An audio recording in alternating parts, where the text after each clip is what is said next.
The Swiss Army knife is an entire toolkit in a pocket-sized package.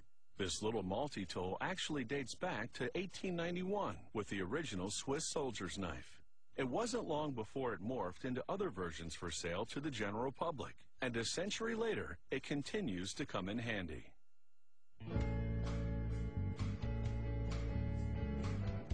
Lost in the wilderness? Or are you a serious multitasker? Either way, a Swiss Army knife has tools to help you cope. Production starts with this big coil of stainless steel. Equipment pulls the steel between a press and a die. The press forces the steel against the die to punch out blade shapes. It also forms the finger groove for pulling the blade out of the handle.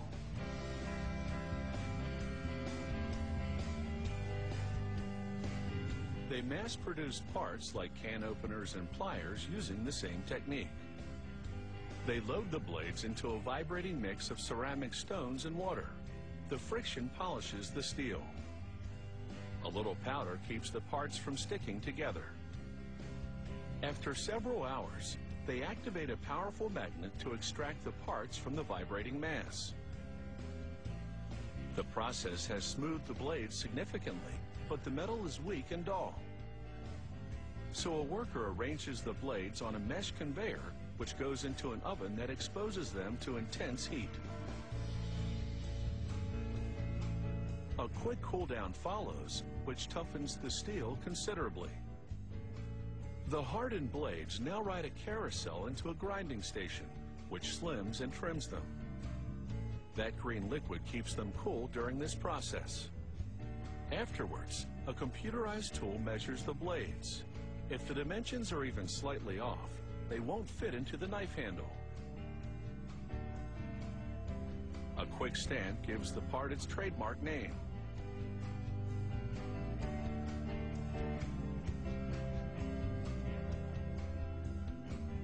To build the Swiss Army knife, they slide everything onto brass rivets, beginning with an aluminum spacer. A flat metal spring goes on next, followed by a can opener, a screwdriver, and an awl, a punch to make holes in leather. They stack another spacer and spring on top. They tamp it down and then slide a multi-purpose hook and a pair of scissors onto the rivets. Another divider, another spring, and then they add a wood saw to this multi-tool sandwich, because you never know when you might need one. They press fit the main blade, a corkscrew, and a smaller blade onto the assembly. One final spacer, and then they secure the rivets with attachments called bushings. Incredibly, they've packed 9 tools into a bundle that's just under an inch thick.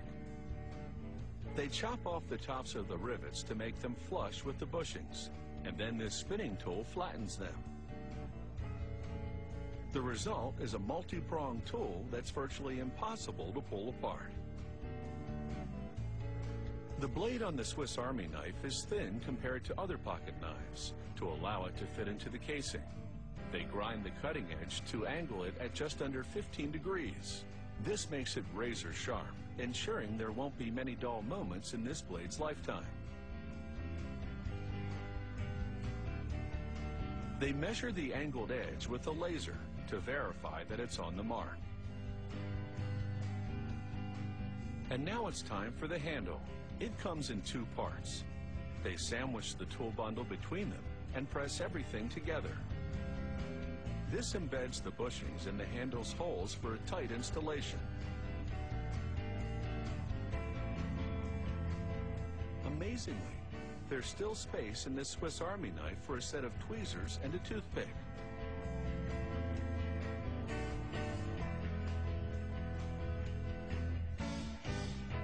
Finally, they inspect every tool to confirm that it's in perfect condition and that it springs out of the handle as it's designed to. Making a Swiss Army knife is a job performed with almost military precision. There's no room for error when it comes to packing all these tools into a pocket-sized unit.